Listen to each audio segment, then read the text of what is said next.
Gracias, Juan. Y como dice el título de la charla, los voy a querer convencer de por qué vemos en la inversión en startups con un call en innovación. Y obviamente que para contarles por qué vemos en las startups o en la inversión en startups un call de innovación, pues los voy a llevar por cuatro ejes que tienen que ver con contarles acerca de Glocal, qué hacemos en Glocal y por qué existimos como aceleradora. También contarles qué vemos desde Glocal como tendencias globales en agri-foodtech o en agroalimentos, para luego ir hacia cómo el productor o un agente económico se puede empezar, según nuestra óptica, a relacionar con la innovación. Y en definitiva, todo esto nos va a ayudar a construir esta última frase que tiene que ver, bueno, por qué la inversión en startups es un call en innovación en definitiva. Como bien dije, les voy a empezar contando qué hacemos en Glocal y por qué existimos y qué somos. Bueno, somos la primera aceleradora de Latinoamérica para startups con foco exclusivo en agri-foodtech. Y nacimos con el propósito de impulsar el desarrollo de startups y la innovación en corporaciones, empresas y organizaciones para así posibilitar una mejora en la nutrición mundial a través de sistemas de producción sostenibles. En la definición que les acabo de contar, hay tres o cuatro palabras que son claves y que en definitiva marcan la esencia de Glocal. La primera tiene que ver con AgriFoodTech. Digamos. Nosotros somos una aceleradora con foco exclusivo en AgriFoodTech o en la industria de agroalimentos. Pero, ¿qué es AgriFoodTech o qué vemos nosotros como AgriFoodTech? Bueno, nosotros definimos a la misma como aquella cadena de valor que va desde la generación del alimento hasta la llegada de ese alimento al consumidor final. Y la generación de ese alimento puede ser en el campo o bien puede ser en un laboratorio. Y la llegada al consumidor se puede dar de diferentes maneras, a través del delivery, a través de una app o a través de plataformas de soluciones logísticas que en definitiva empiezan a conectar a los restaurantes con los consumidores sin que el consumidor se termine enterando de cómo surge. E inclusive pasamos también por lo que tiene que ver con la biotecnología y la biotecnología asociada a la generación de insumos agropecuarios, pero también asociada a la generación de proteínas alternativas.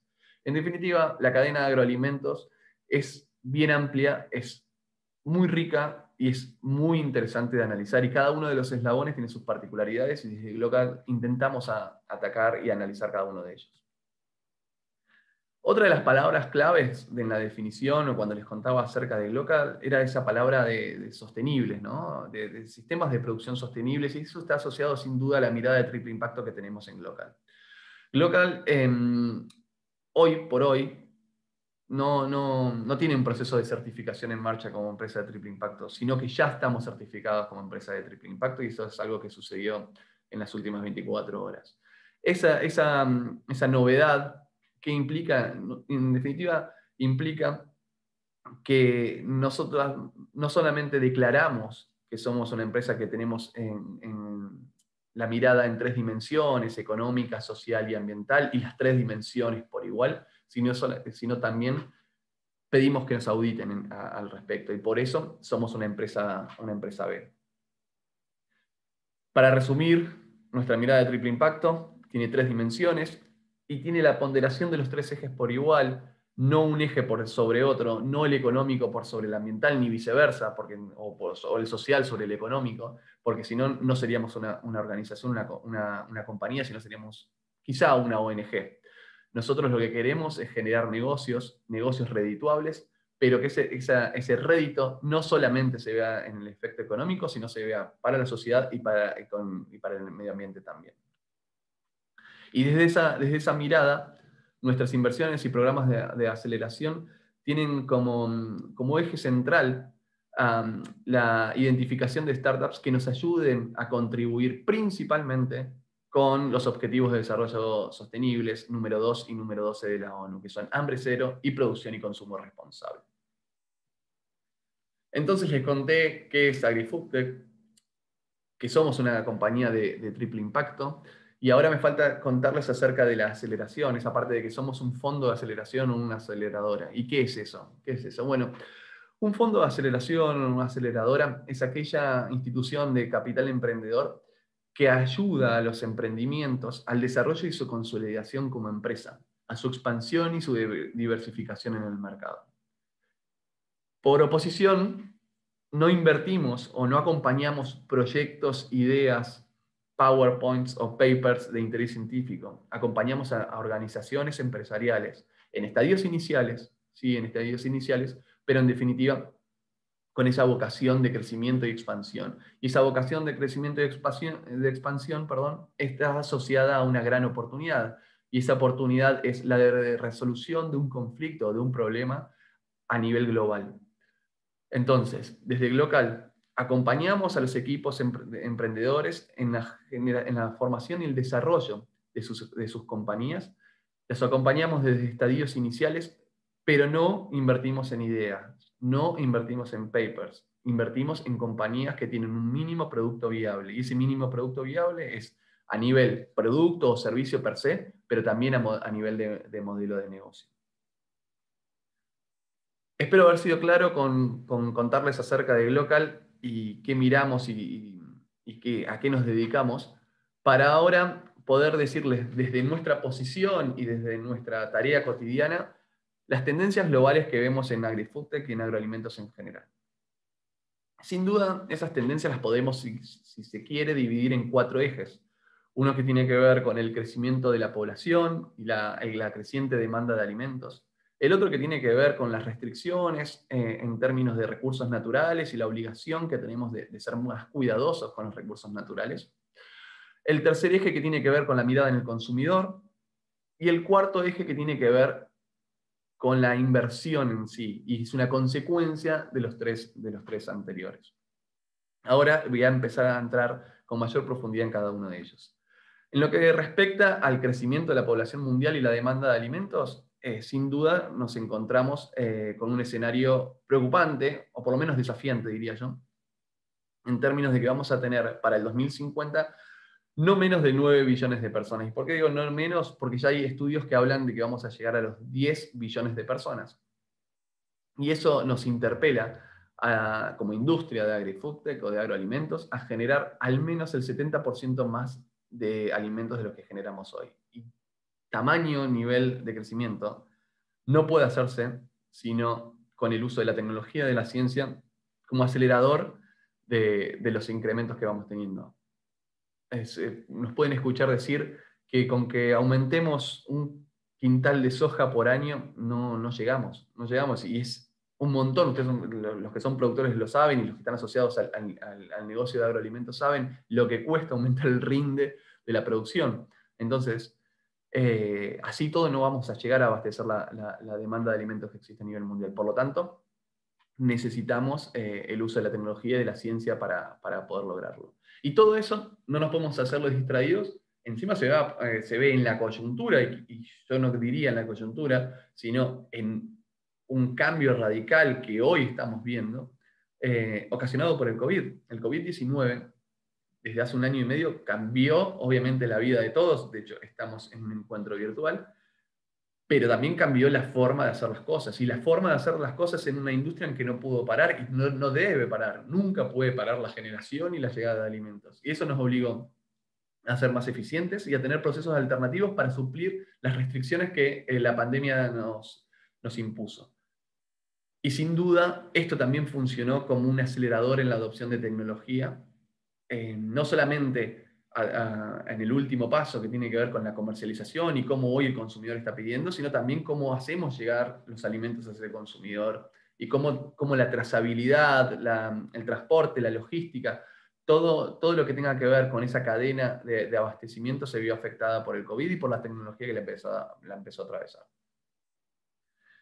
Esto resume un poco lo que tenía que ver con el crecimiento de la población mundial y el contexto en el que estamos de pandemia. Ahora bien, hablemos de las restricciones a nivel ambiental o a nivel de recursos naturales. Y lo que traigo acá son datos que creo que lo que tenemos que hacer es aprenderlos, incorporarlos y saber que son datos que emite la ONU, que la FAO como organismo de Naciones Unidas, y que hablan de que el agro es uno de los consumidores de energía más importantes a nivel global cuando hablamos de industria. Que el agro o agroalimentos en general, uno dice agro solamente por hacer una reducción, pero es agroalimentos en general, emite el 35% de los gases de efecto invernadero. Y que sin duda estamos en una situación donde un tercio de la tierra con capacidad de producción ha sido altamente degradada por prácticas de la agricultura que venían realizándose y que hoy consideramos o nos dimos cuenta que no son sostenibles. Y en definitiva, vemos otras oportunidades de mejora relacionadas también con la cadena de abastecimiento, y hay un tercio de la producción mundial de alimentos que no llega al consumidor. No es culpa de ningún eslabón, es responsabilidad, creo, de toda la cadena mejorar estos datos. ¿Y por qué es responsabilidad de toda la cadena mejorar estos datos? Porque hay 700 millones de personas hoy a nivel mundial que padecen hambre. Y antes del COVID, o sea, estos datos son del 2020, cuando no conocíamos los efectos generales, digamos, si bien el COVID ya estaba entre nosotros y la pandemia ya estaba entre nosotros, no tenemos todavía escenarios sobre cómo van a evolucionar estos datos a futuro, cuánto se empobreció la población a nivel mundial.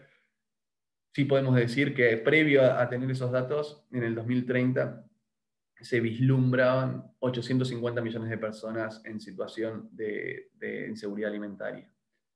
En definitiva, esto tiene que ver también, de vuelta, con el contexto mundial, con los datos que existen, con las proyecciones que hacen los organismos, y en definitiva, creo que es una gran oportunidad para la agroindustria, el agrifood en particular.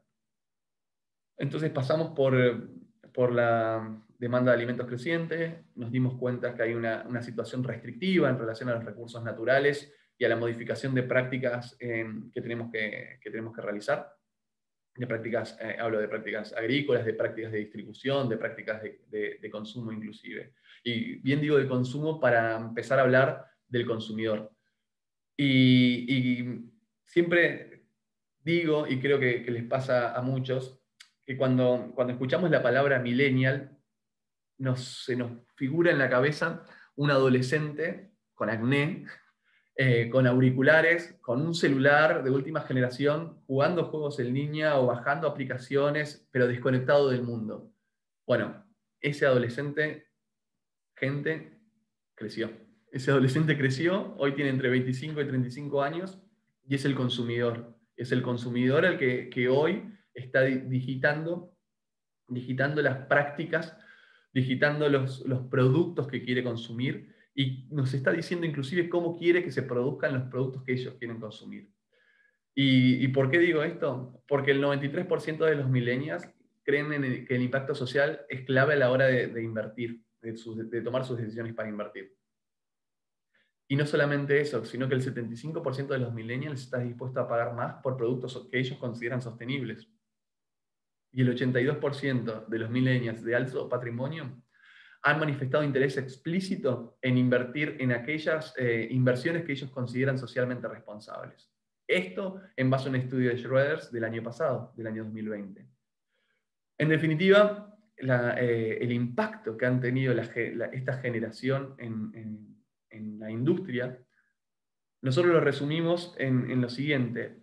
Empezamos a virar de una industria acostumbrada a producir y empujar, o sea, un push de oferta, a una industria donde la demanda empieza a decir qué quiere y cómo quiere consumir.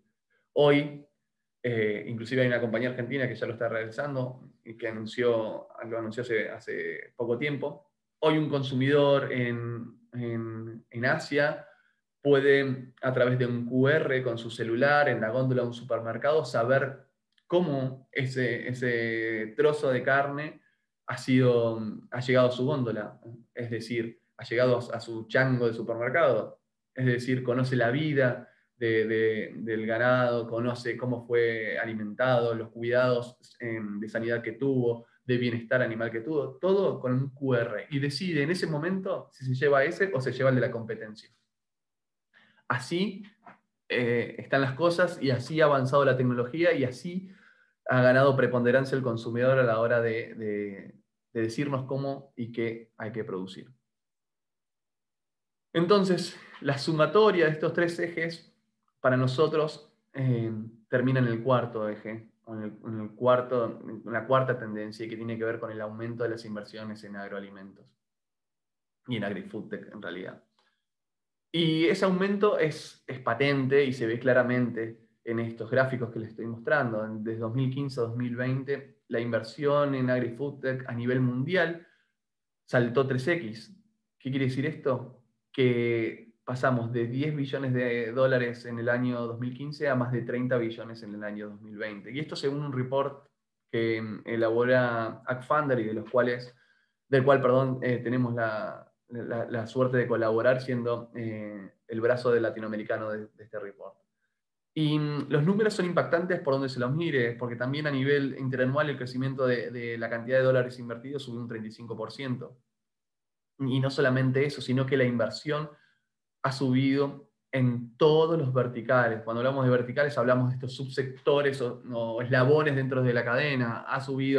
Se ha duplicado en la industria de venture capital o de capital emprendedor se conoce como innovative foods o alimentos innovadores, que están íntimamente relacionados con la generación de proteínas alternativas a base de plantas, hongos, insectos, generación de proteínas en laboratorios a través de lo que se conoce como la carne celular, de origen celular.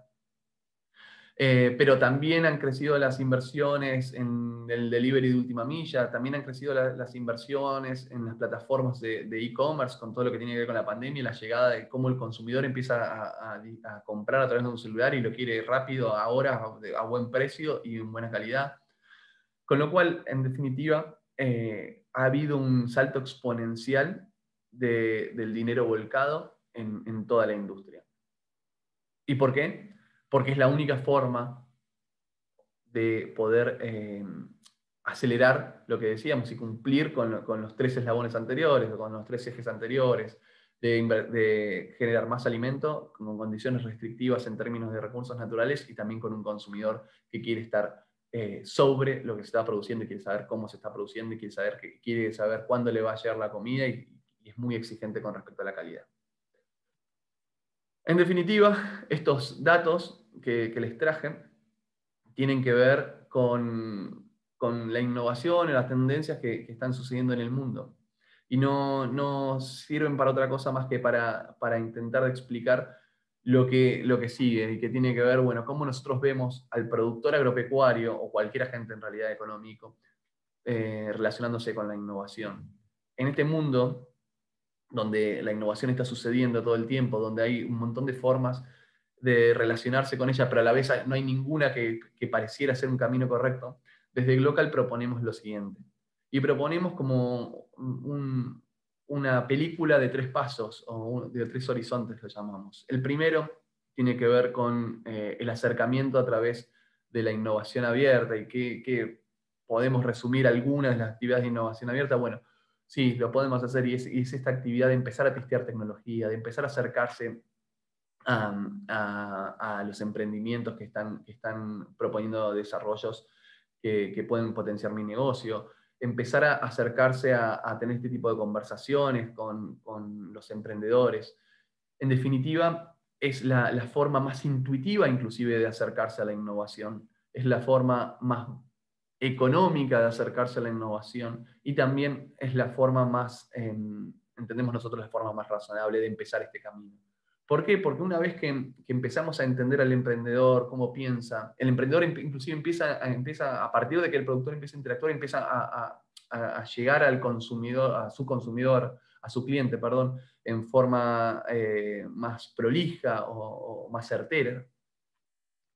Una vez que ese camino empieza a andarse, sugerimos avanzar un poco más. Y sugerimos avanzar un poco más en el grado de acercamiento con la innovación a través de la inversión indirecta, que no es más que otra que invertir a través de fondos de venture capital. ¿Y por qué lo sugerimos como paso 2? Lo sugerimos porque entendemos que hay cierta madurez que uno puede entender, a la que puede alcanzar con la llegada directa a los emprendedores, que tiene que ver con la tecnología, que tiene que ver con el uso, cuán rápido esa tecnología se puede adaptar a mi campo, a mi negocio. Pero hay otra parte que tiene que ver con la lógica de la industria de fondos y con la lógica de la industria de venture capital. Entonces, empezar a invertir a través de fondos es empezar a conocer esa industria, empezar a entender esa lógica, empezar a participar activamente de cómo un fondo decide una inversión, empezar a conocer eso, nos va a permitir el tercer paso, que el tercer paso no es más ni menos que invertir en forma directa, que el productor que empezó testeando tecnología a lo largo de un tiempo pueda decidir en forma directa una muy buena inversión en venture capital. Sin duda, una vez que estos tres caminos estos tres pasos se empiezan a dar, los tres se siguen retroalimentando. Y no es que dejo de testear la tecnología porque llegué a invertir en forma directa, sino que voy a seguir testeando tecnología, voy a seguir acercándome a los productores de soluciones, a los startuperos, a las startups, a los emprendimientos. Voy a seguir invirtiendo a través de fondos porque los fondos me dan el deal flow, ese flujo de proyectos, los fondos que vivimos buscando proyectos. Por ejemplo, nosotros en la última convocatoria de startups que realizamos y cuyo pitch day final va a ser en el Congreso de APRESID dentro de escasos días, el 19 de agosto, hemos recibido más de 400 aplicaciones de startups en toda Latinoamérica. En definitiva, los fondos lo que hacemos es vivimos buscando este tipo de emprendimientos. Entonces, vamos a tener acceso generalmente y siempre a mayor cantidad de startups que alguien que lo haga en forma esporádica. Pero bueno, entender esa lógica también al productor le va a permitir, cuando tenga delante de sí una startup, saber si tiene sentido invertirla o no. Con esto vinculamos la innovación con el productor y los caminos que existen y que nosotros proponemos para el desarrollo de la innovación y el acercamiento de la innovación por parte del productor. Pero nos vamos al último tema que tiene que ver por qué la inversión es un call en innovación, por qué la inversión en startups es un call en innovación. Y bueno, básicamente porque la disminución del riesgo que las inversiones en venture capital generan están asociadas a que diversificamos la cartera de inversiones. Se dice, en nuestra industria, la de capital emprendedor, se le dice capital de riesgo. Y sí, obviamente que es una inversión asociada a un riesgo muy alto, pero quizá el peor riesgo es no saber qué va a pasar en mi industria dentro de los próximos 5 años, 10 años, por no estar cerca de la innovación. A eso vamos acercándonos al concepto de por qué estar cerca de la innovación de las startups es un call en innovación.